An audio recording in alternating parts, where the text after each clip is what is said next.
after more than 2 decades of gradually distancing itself from the United States to deepen ties with China.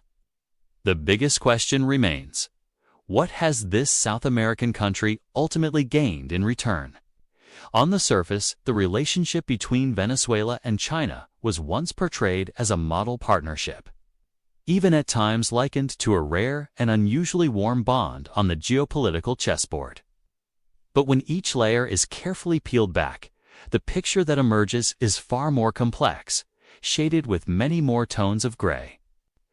During the first decade and beyond of the 21st century, especially after 2007, China rose to become one of Venezuela's most important financial and energy partners. The two sides signed a series of major cooperation agreements, ranging from oil and mining to transportation infrastructure. At the time, many believed Venezuela had found a strong enough backstop to finally break free from its long-standing dependence on the United States. For China, this was seen as a strategic advance, allowing Beijing to entrench itself more deeply in Latin America and the Caribbean, a region long regarded as Washington's traditional backyard. It is no coincidence that when the Venezuelan government signaled a desire to mend ties with the United States, Washington responded with tough statements, demanding that Caracas sharply reduce or even cut off relations with China and Russia as a condition for sanctions relief. This makes clear that Venezuela is no longer merely a domestic issue of a single nation, but has become a flashpoint in the broader competition for influence among major powers. So why does China place such particular importance on Venezuela, even viewing it as one of its closest partners in the region, surpassing even Cuba, a country with a similar political orientation? The answer lies in resources, more specifically, oil. Venezuela possesses oil reserves ranked among the largest in the world, most of which consist of heavy and extra-heavy crude. On paper, this represents an enormous treasure. In reality, however, not everyone has the capacity to extract and use this type of oil efficiently. Venezuelan crude is extremely dense. Transporting and refining it requires dilution with solvents and specially designed refinery systems. This demands enormous upfront investment and only makes economic sense when handled on a very large scale. For smaller countries or economies without massive energy demand, investing billions of dollars to process a limited amount of such oil is clearly uneconomical.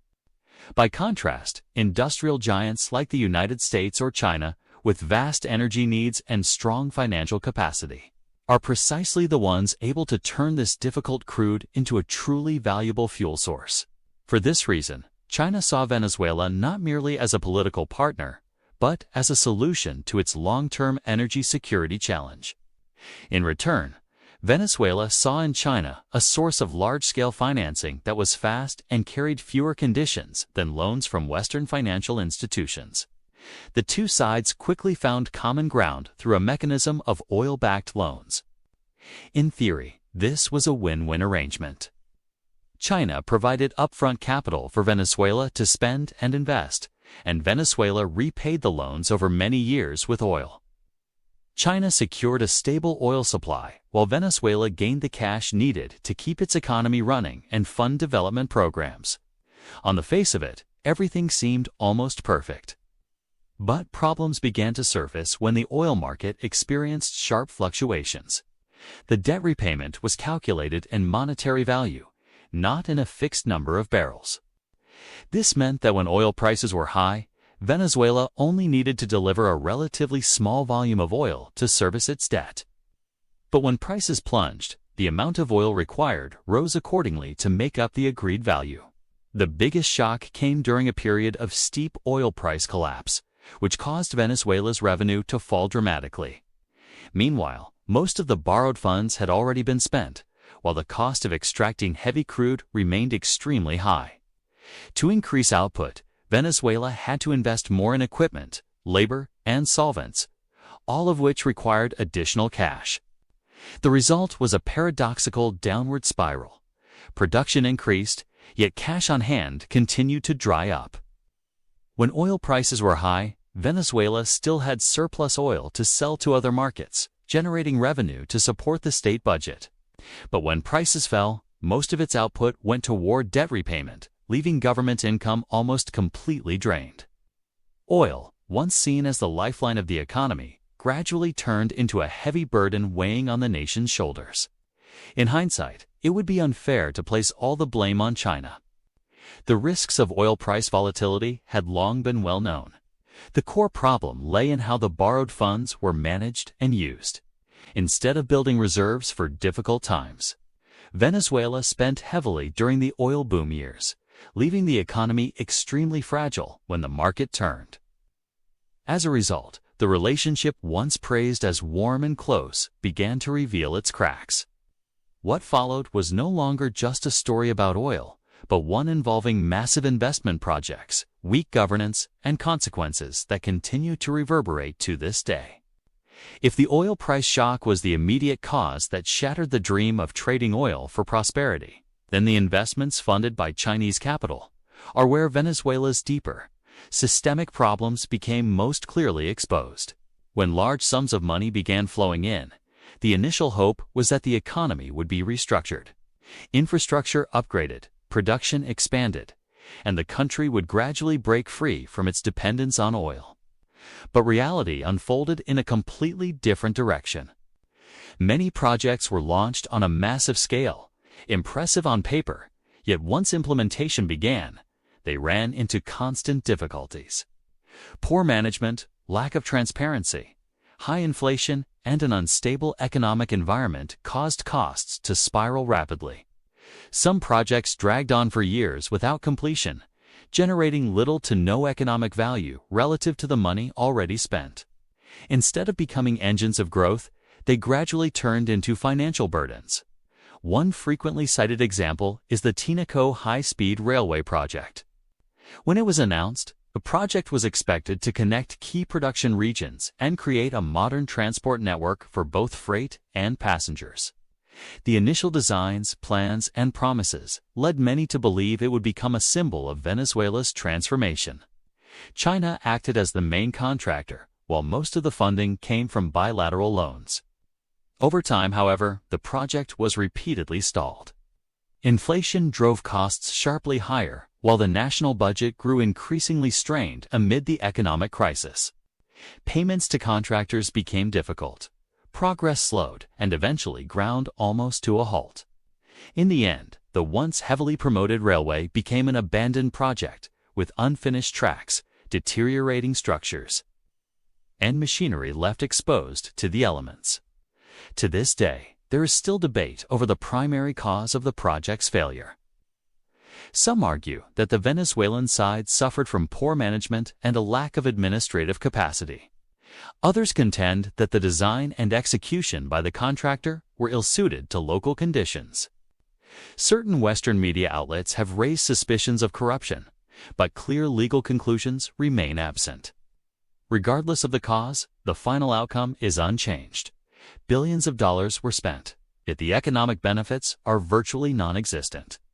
Meanwhile, the obligation to repay China remains. Venezuela continues to use oil to service its debts, even as production declines and oil infrastructure deteriorates severely. A large share of national resources is siphoned off to debt repayment, steadily shrinking budgets for other areas such as healthcare, education, and infrastructure maintenance. Even when oil prices recover to relatively decent levels, the pressure of debt remains heavy. A significant portion of oil output must still be allocated to servicing old obligations, making it difficult for Venezuela to generate new cash flows for development. In essence, the economy has become trapped, lacking the resources needed for meaningful reform, yet unable to escape the cycle of debt. On the other side, China is not entirely in as strong a position as many might assume. Beijing has invested billions of dollars, not only through loans, but also by building and upgrading specialized infrastructure designed to process Venezuela's heavy crude. These investments only truly make sense if oil supplies can be maintained steadily over the long term. If Venezuela were to lose control over its oil resources, or if oil flows were disrupted by political factors, China would face significant losses. That is why, When the United States increased pressure on Venezuela through sanctions, China's concerns went beyond the loss of access to cheap oil. The larger issue is the risk that outstanding debts may never be fully repaid, especially given that Venezuela has few assets other than oil with which to service its obligations. If the balance of power in Venezuela were to shift in a direction unfavorable to China, the prospects for recovering those investments would become extremely uncertain. U.S. sanctions have made Venezuelan oil exports far more difficult. To keep oil flowing to Asia, various evasive measures have been used, from transshipment through third countries to altering documentation and blending oil supplies. However, these are only temporary solutions, carrying high costs and significant risks. In this context, Venezuela has become a focal point in the strategic competition among major powers. For the United States, controlling or at least limiting China's influence in Venezuela carries major geopolitical significance. For China, protecting its investments and energy supply in Venezuela is equally vital to its long-term strategy. Ultimately, Venezuela's story is not just a lesson about oil or debt, but a warning about excessive reliance on a single source of revenue and the failure to manage risk. What was once expected to be a shortcut to development has instead become a trap that has lasted for many years. And even now, no one can say with certainty who will ultimately gain the upper hand in the struggle among great powers on this resource-rich yet deeply unstable land.